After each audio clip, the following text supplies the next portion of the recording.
Elle est très intéressante et tout à fait étonnante, cette question de Jean-Baptiste. Jean-Baptiste est donc en prison. Vous vous rappelez pourquoi, hein? Pour l'histoire de bonne femme d'Hérode. Hein? Bien. Et il est à quelques semaines, quelques jours peut-être, de sa mort, décapité. Et après avoir accompli tout ce qu'il a accompli, que vous savez, au désert, au bord du Jourdain, baptiser les foules, prêcher, présenter le Seigneur comme l'agneau de Dieu, il est pris d'un doute en quelque sorte. Et ça peut arriver à tout le monde. C'est arrivé à Bernadette, une foi religieuse où, autour de 30-35 ans, elle s'est dit « Mais est-ce que vraiment j'ai vu la Sainte Vierge ?» Bien. Et Jean-Baptiste, lui, est pris d'un doute. Et il envoie des messagers pour dire à Jésus « Est-ce que c'est toi qui es le Messie ? Est-ce que c'est vraiment toi, celui qui doit venir ? Ou est-ce qu'il faut attendre quelqu'un d'autre ?» Cette question, j'imagine qu'elle a traversé tous nos cœurs dans un jour de 13, 15, 18, 25 ans, dans nos années d'adolescence, de jeunesse, peut-être après, dans telle ou telle année de vie d'adulte, peut-être encore maintenant.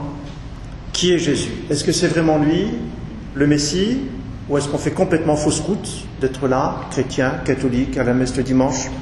À quoi ça sert ? Est-ce qu'on est vraiment sur le bon chemin ? Celui qui ne s'est jamais posé la question, à mon avis, c'est grave. Et la question peut revenir comme un boomerang, un jour ou l'autre, et de manière très violente. C'est une question incontournable. Qui est Jésus ?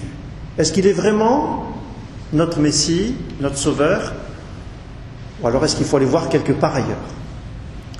Quelle est la réponse de Jésus ? Il dit ni oui, ni non. Il dit pas oui, je suis le Messie.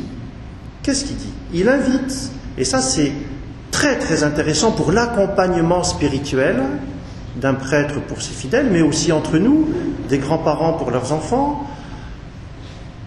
On ne va pas dire oui, on ne va pas dire non, on va inviter l'autre à réfléchir. Regarde ce qui se passe.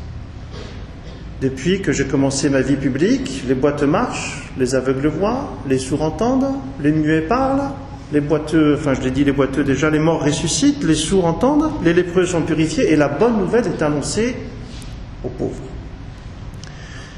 Et Jean-Baptiste doit faire ce travail d'intelligence et de raison. Vous savez comment nos papes insistent sur cette alliance entre la raison et la foi, sur l'intelligence de la foi. Et Jean-Baptiste doit faire ce travail d'intelligence.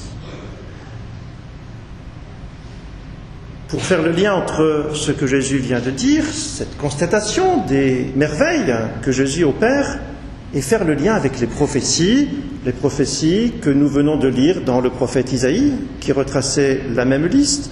Le psaume 145 que nous venons de chanter annonce les mêmes choses. Voilà, dans tout l'Ancien Testament, d'innombrables pages annoncent que quand le Messie viendra, les sourds entendront, les muets parleront, les boiteux marcheront, etc.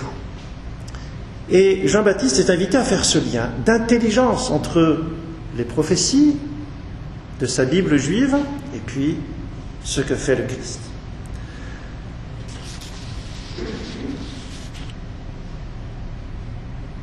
La question pour nous, c'est de savoir si ces critères, on les trouve dans notre foi chrétienne ou ailleurs.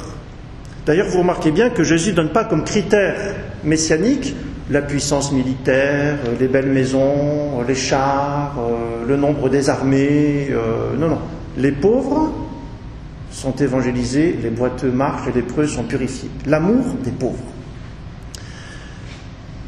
Au fil de l'histoire, je vous invite aussi à réfléchir. Est-ce que vous trouvez ailleurs que dans le Christ et dans l'Église une religion où on s'est occupé des pauvres, des boiteux, des aveugles, des malades, etc. Est-ce que vous trouvez ça chez Bouddha ? Est-ce que vous trouvez ça chez Mahomet ? Est-ce que vous trouvez ça dans les religions africaines ? Est-ce que vous trouvez ça chez les Incas, les Aztèques, et j'en passe ? Il n'y a qu'une seule religion dans l'histoire qui ait suscité des Mères Teresa, des Don Bosco, des Saint Vincent de Paul, des 5 amis de l'Église, des abbés Pierre, des sœurs Emmanuel, et j'en passe, c'est la religion qui a rencontré Jésus. Ça, c'est un fait historique. Vous en faites ce que vous voulez, en tout cas, c'est un fait historique. Alors maintenant, si vraiment c'est dans la religion chrétienne que je rencontre Jésus, qui nous donne l'amour des pauvres, maintenant dans notre communauté chrétienne, ici à Bolène, est-ce que dans notre communauté nous exprimons cet amour des pauvres? Quelqu'un qui arrive de l'extérieur, encore, c'était mardi pour la messe, lundi soir pour la messe du 8 décembre, arrive quelqu'un qui habite pas très loin, un garçon de 35 ans, qui chemine depuis une éternité, qui demande le baptême. Il va rentrer dans la communauté. Nous allons avoir à l'accueillir. Et puis avec lui, des quantités d'autres. Nous en avons rencontré un à Saint-Pierre l'autre jour, qui est venu comme ça tout à fait par hasard, parce qu'il a vu la porte ouverte à l'église, il s'est arrêté un moment, il a parlé avec une conversation tout à fait étonnante de quelqu'un qui cherche Dieu. Mais quand ils vont rentrer dans la communauté, est-ce qu'ils vont rencontrer des frères, des sœurs, c'est-à-dire vous et moi, qui avons le souci des pauvres et des petits? C'est une vraie question. Et si dans la communauté chrétienne de Bolène, d'Orange, de Carpentras, de Dunkerque ou d'ailleurs, vous ne trouvez pas ces critères-là, c'est que vous faites fausse route. Et il faut effectivement aller voir ailleurs. Alors est-ce que, en tant que paroisse, je ne dis pas simplement en tant que personne, mais en tant que paroisse, est-ce que nous apportons déjà tout simplement le soin aux malades, aux personnes âgées, les visites à l'hôpital, les visites à domicile? Et là, je rappelle que la communauté chrétienne, ce n'est pas que le curé. Le curé, il n'a que 24 heures dans sa journée, comme tout le monde. Il ne peut pas aller visiter 14 000 personnes de Bolène tous les jours. Ce n'est pas, tout simplement, évidemment possible. La communauté chrétienne, c'est vous. Et Jésus compte sur vous pour être les membres de son corps. Jésus compte sur vous pour être ses mains, ses pieds, ses yeux, ses oreilles, et aller avec lucidité, avec courage, rencontrer les frères, les sœurs, les malades, les pauvres, les boiteux, les aveugles qui sont autour de vous, qui sont dans vos quartiers. Est-ce que nous le faisons? Et puis Jésus nous dit, les pauvres sont évangélisés. C'est très intéressant parce que souvent on cite une autre phrase de l'Évangile que vous connaissez par cœur, j'ai eu faim et vous m'avez donné à manger, j'ai eu soif, vous m'avez donné à boire, j'ai été nu, vous m'avez visité, etc. Mais Jésus ne dit pas que ça. Il dit les pauvres sont évangélisés. Il ne dit pas seulement les pauvres sont nourris. Et donc ça, c'est une question pour chacun d'entre nous, et particulièrement ceux qui servent dans les associations caritatives diverses et variées. Une fois qu'on a donné un colis alimentaire à quelqu'un, une fois qu'on lui a donné un vêtement chaud pour l'hiver, est-ce qu'en plus, on lui donne une parole d'évangélisation? Jésus ne dit pas simplement les pauvres sont nourris, il dit les pauvres sont évangélisés. Et donc, est-ce qu'on s'organise pour avoir un petit temps de parole et de rencontre avec la personne? Est-ce qu'on s'organise pour avoir des petites phrases de l'Évangile qu'on va donner à ces personnes, même si elles ne sont pas baptisées? Peu importe. Jésus nous dit les pauvres doivent être évangélisés. Précisément parce qu'ils ne connaissent pas encore l'Évangile. Donc, moins ils sont baptisés, plus c'est intéressant de leur parler de l'Évangile et de leur donner quelque chose. Après, ça cheminera dans leur cœur. Ils en feront ce qu'ils voudront. Mais est-ce que nous évangélisons les pauvres, pas seulement les nourrir ou les habiller? Très important cette expression d'aujourd'hui. Et puis, pour éclairer tout cela, est-ce que vous avez commencé de lire cette lettre du pape? Vous ne battez pas pour répondre. Alors je voudrais vous donner envie de commencer à la lire. Il faut quelques heures, forcément, vu l'épaisseur de cette lettre. Vous la trouvez sur Internet, vous la trouvez à Guebel. Le Père Lelièvre en a quelques exemplaires, je vais en commander aussi quelques-uns. Ça fera un très beau cadeau de Noël les uns pour les autres. Mais je voudrais vous lire quelques éléments pour dire l'importance de la paroisse en tant que paroisse. Alors que je trouve la bonne page. La paroisse, ce n'est pas une structure caduque, c'est toujours d'actualité, entre autres à cause de sa très grande plasticité. Elle peut prendre des formes très diverses. Qu'est-ce que c'est que la paroisse? C'est l'Église qui vit au milieu des maisons de ses fils et de ses filles. La paroisse suppose qu'on soit en contact réel avec les familles et la vie d'un peuple. La paroisse, ce n'est pas un groupe d'élus qui se regardent eux-mêmes. Aïe, aïe, aïe. Quand je sais que des associations paroissiales ici ou là se sont appelées entre nous, ça pose question quand même. Comment une paroisse peut-elle s'appeler entre nous? Ça fait mal au cœur et à l'esprit quand même. Bien. La paroisse n'est pas un groupe d'élus qui se regardent entre eux et qui se tiennent chaud entre eux. Non, c'est un peuple en contact direct avec des familles, un peuple, la rue, la vie d'un peuple.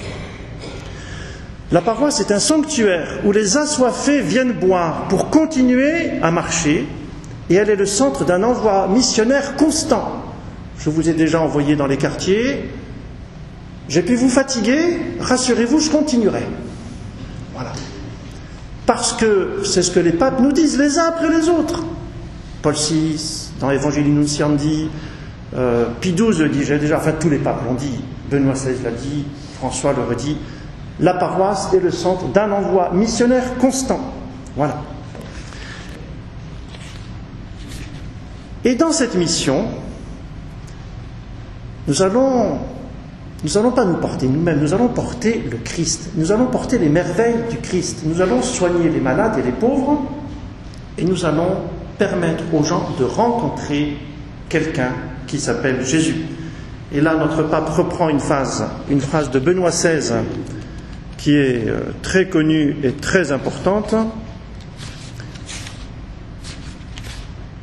C'est que, au cœur du fait, et à l'origine du fait d'être chrétien, il n'y a pas une décision morale ou éthique, il n'y a pas non plus une idée ou une philosophie, il y a une rencontre. Il y a un événement qui s'appelle Jésus-Christ, il y a une rencontre avec cette personne de Jésus. Hier encore, par exemple, je recevais dans mon bureau 2 magnifiques petits fiancés qui préparent leur mariage pour bientôt, et ils me disaient, voilà, nous on est attachés aux valeurs. Ah, c'est bien mes enfants. Il y a 25 ans, on peut peut-être avancer un tout petit peu. Alors, quelles sont vos valeurs? Alors, évidemment, le respect, la tolérance, enfin, toute la clique habituelle. Je dis, mais le christianisme, c'est pas ça. C'est bien plus intéressant que ça. Le christianisme, c'est pas des valeurs. Jamais vous n'avez pas le mot de valeur dans l'Évangile. Le christianisme, c'est la rencontre avec quelqu'un. Voilà. Et parce que j'ai rencontré quelqu'un qui m'aime et que j'aime, alors, effectivement, ma vie va changer. J'aurai l'amour du prochain, j'aurai la patience, j'aurai tout ce que vous voulez. Mais là, la vie chrétienne, ce n'est pas une décision éthique ou une philosophie, c'est vraiment la rencontre avec quelqu'un. Et dans cette rencontre, numéro 46, je vous dis quelques exemples, juste quelques éléments pour vous donner envie de la lire ensuite. Le pape nous rappelle que nous sommes une église, et donc que l'église est mère, et que la mère est l'enfante, qu'elle doit sortir. Et il nous dit, je préfère une église qui sorte, même si elle court le risque de se salir avec la boue de la rue. Et un peu plus loin, il a cette phrase extraordinaire, je préfère une église accidentée, je préfère une paroisse de Bolène, une communauté chrétienne accidentée, blessée, salie, pour être sortie sur les chemins, plutôt qu'une église malade, de la fermeture, du confort de s'accrocher à ses propres sécurités, plutôt qu'une église renfermée où ça finit par sentir le moisi. Écoutez, avec ça, c'est bien frappé quand même. Voilà. Et la seule chose qui doit inquiéter notre conscience, c'est que nos frères autour de nous vivent sans la force, sans la lumière et la consolation de l'amitié de Jésus-Christ, sans une communauté de foi qui les accueille. Alors maintenant, tout cela, eh bien, on va le monnayer chacun pour nous, et ça va être notre examen de conscience pour la confession qu'on va tous faire avant Noël. Je rappelle que demain soir, lundi, 18h30, à la chapelle du Saint-Sacrement, on sera 3 prêtres pour une petite célébration pénitentielle. Vous avez différents horaires de confession ici à Bologne, et puis à Saint-Paul-Trois-Châteaux, à Pont-Saint-Esprit, à Guebel, où vous voulez. Mais ne venez pas à Noël sans vous être confessé, c'est évident. Et là, le pape a une petite expression extraordinaire. Je rappelle aux prêtres, je cite de mémoire, que le confessionnal n'est pas une salle de torture, mais le lieu de la miséricorde, où avec le prêtre, nous voyons le petit pas que nous pouvons faire pour aller un peu plus loin. Voilà.